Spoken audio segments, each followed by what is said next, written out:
Hello everyone. आज हम लोग बात करने जा रहे हैं मिस्टर जॉन मिल्टन की लिखी हुई एक बहुत ही famous poem on his blindness. जैसा कि आप सभी जानते हैं कि जॉन मिल्टन जब 44 इयर्स के थे, उनकी आंखों की रोशनी चली गई थी। आंखों की रोशनी जाने से वो बहुत दुखी हुए। उन्हें ये लगा कि एक काम जो ईश्वर ने उन्हें सौंपा है, कौन सा काम?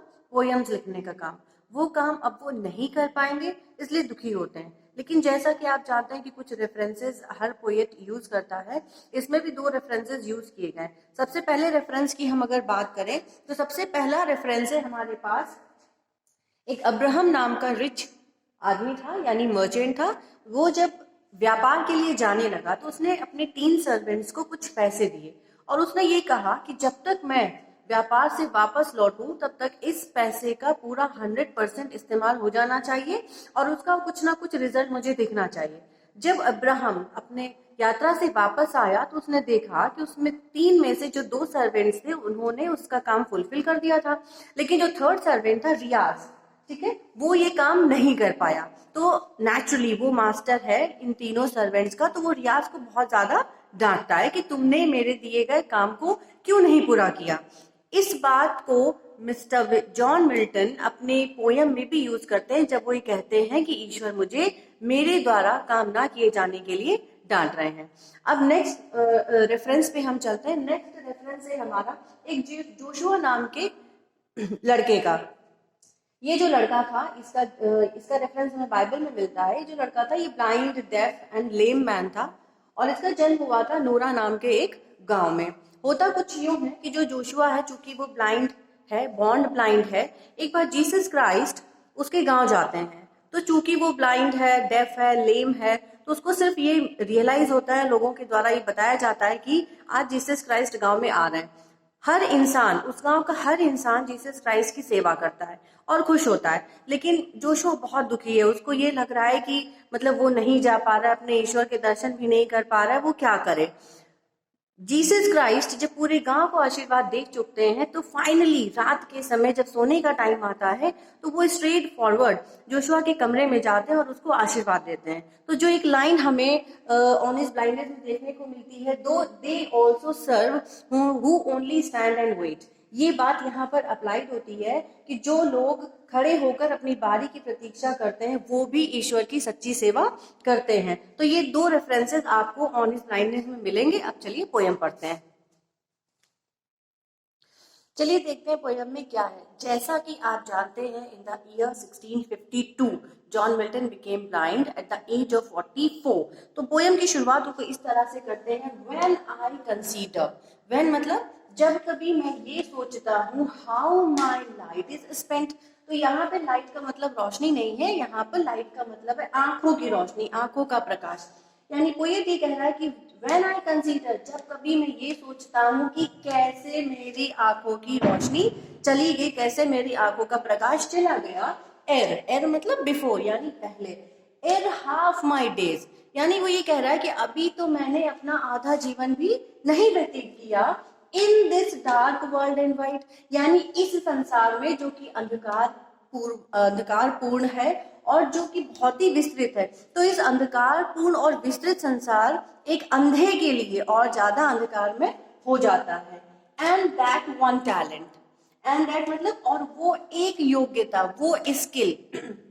वन टैलेंट का मतलब यहाँ पर पोएट का ये है कि ईश्वर ने उसे एक ही गुण दिया। वो गुण क्या है? कविताएं लिखने का। Which is that to hide, hide मतलब छिपना, यानी एक वो योग्यता जो मेरे मरने के बाद ही समाप्त होगी।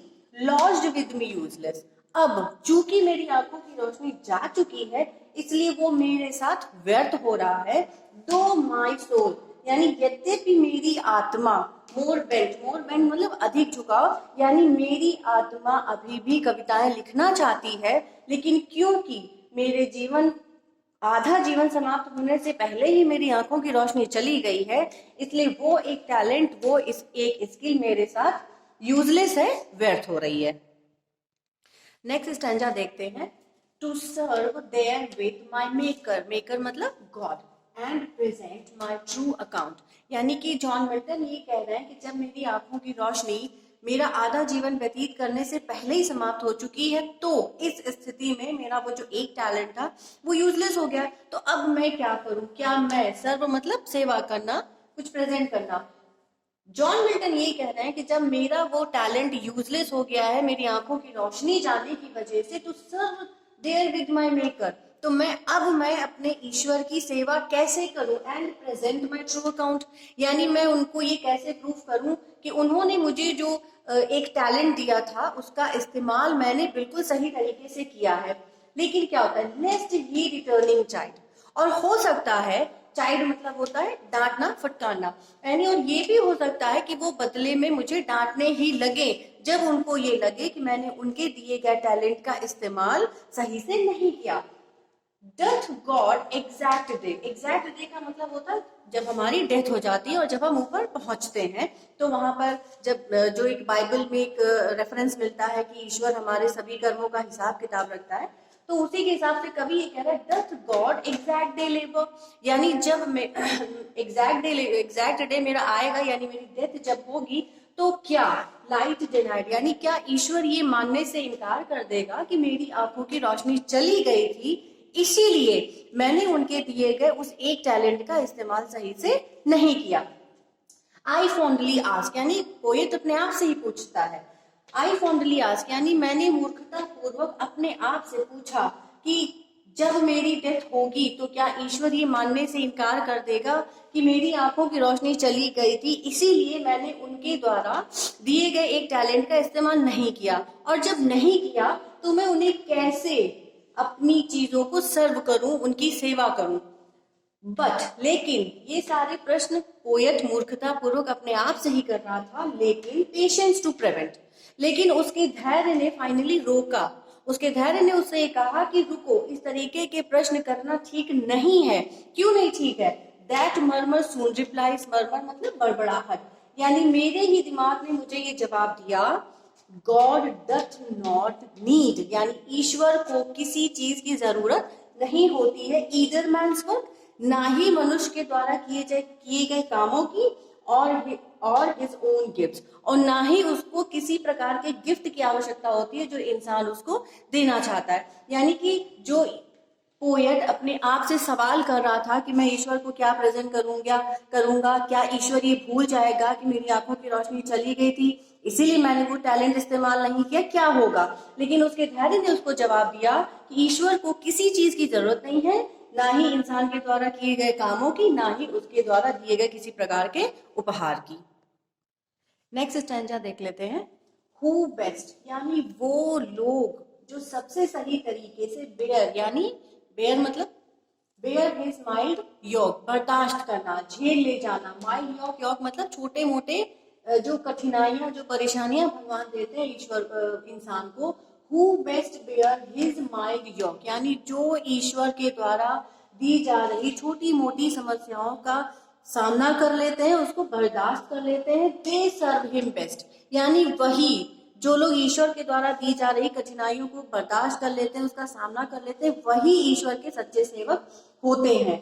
हिज स्टेट इज किंगली, यानी हमारे ईश्वर की स्थिति तो एक राजा के समान है। Thousands at his biting speed, यानी हजारों एंजल्स उसके ऑर्डर का इंतजार करते हैं। And post over land and ocean without rest, यानी हजारों एंजल्स देवदूत ईश्वर की उसमें रहते हैं कि वो उसको ऑर्डर दें और वो ऑर्डर लेकर जाएं, और वो बिना रुके लैंड और ओशियन, यानी इस पृथ्वी को या ओशियन को क्रॉस करते हुए चले जाते हैं। दे ऑल्सो सर्व, यानी फाइनली आपको कंक्लूजन देते हैं John Milton, they also serve, यानी वो लोग भी ईश्वर की सच्ची सेवा करते हैं। Who only stand and wait, यानी जो केवल खड़े रहते हैं और अपनी बारी की प्रतीक्षा करते हैं, ना ही ईश्वर से कोई कंप्लेन करते हैं, और उनके द्वारा दिए जा रहे दुखों का सामना वो खुशी खुशी कर लेते हैं।